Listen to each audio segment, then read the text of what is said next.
पालघर जिल्ह्यातील मोखाडा तालुक्यातील खोडाळा इथं साई मित्र मंडळाच्या वतीनं आयोजित करण्यात आलेला वार्षिक साई भंडारा कार्यक्रम मोठ्या उत्साहात आणि भक्तिमय वातावरणात पार पडला। या मंगल प्रसंगी परिसरातील सुमारे 1400 साई भक्तांनी उपस्थिती लावून महाप्रसादाचा लाभ घेतला। सन 2013 मध्ये डॉक्टर मिठाराम कडव यांच्या मार्गदर्शनाखाली केवळ 55 पदयात्रींपासून सुरू झालेला हा उपक्रम आज एका मोठ्या वटवृक्षात रूपांतरित झालाय। यंदा या मंडळाचं 14वे वर्ष असून खोडाळा ते शिर्डी या पदयात्रेत तब्बल 475 पदयात्री सहभागी झाले होते। ही पदयात्रा 8 फेब्रुवारी ते 12 फेब्रुवारी 2026 दरम्यान पार पडली। शिर्डीहून पालखी परतल्यानंतर संपूर्ण गावात भव्य मिरवणूक काढण्यात आली। याविषयी आयोजकांनी माहिती दिली।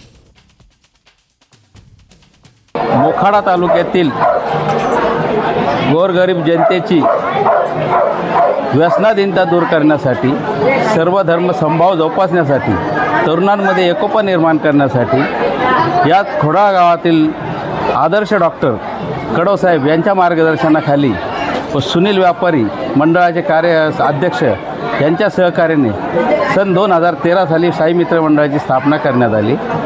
सदर या मंडळातर्फे दरवर्षी खोडाळा ते श्री क्षेत्र शिर्डी येथे पदयात्रेचं आयोजन केलं जातं। सुरुवातीला 14 वर्षापूर्वी 33 भाविक सोबत होते पदयात्रेला। त्याचा वाढता विस्तार इतका वाढला की चालू वर्षी जवळपास 600 भाविक पदयात्रेला सहभागी झाले। पदयात्रा गावात आल्यानंतर त्याची भव्य मिरवणूक काढली जाते। तदनंतर संपूर्ण गावाला भंडारा आयोजित केला जातो।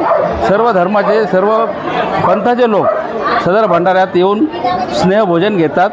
या कामी या मंडळाचे अध्यक्ष सुनील व्यापारी व संस्थापक डॉक्टर कडव साहेब यांचं मोलाचं सहकार्य आणि मार्गदर्शन मिळतं। या उपक्रमाचा मुख्य उद्देश केवळ धार्मिक नसून तो सामाजिक परिवर्तनाशी जोडला आहे।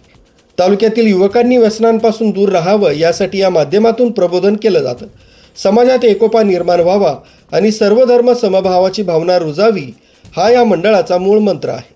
या कार्यक्रमाच्या यशस्वीतेसाठी मंडळाचे अध्यक्ष सुनील व्यापारी, सचिन प्रफुल्ल खैरनार, जितेंद्र हमारे, निलेश पाटील, रवी ठोंबरे, रघुनाथ हमारे, मोहन दाते आणि इतर सदस्यांनी विशेष परिश्रम घेतले। खोडाळा येथील या सामाजिक आणि धार्मिक उपक्रमाचं सर्व स्तरांतून कौतुक होत आहे। आरबी न्यूजसाठी पांडुरंग भांगरे, मोखाडा।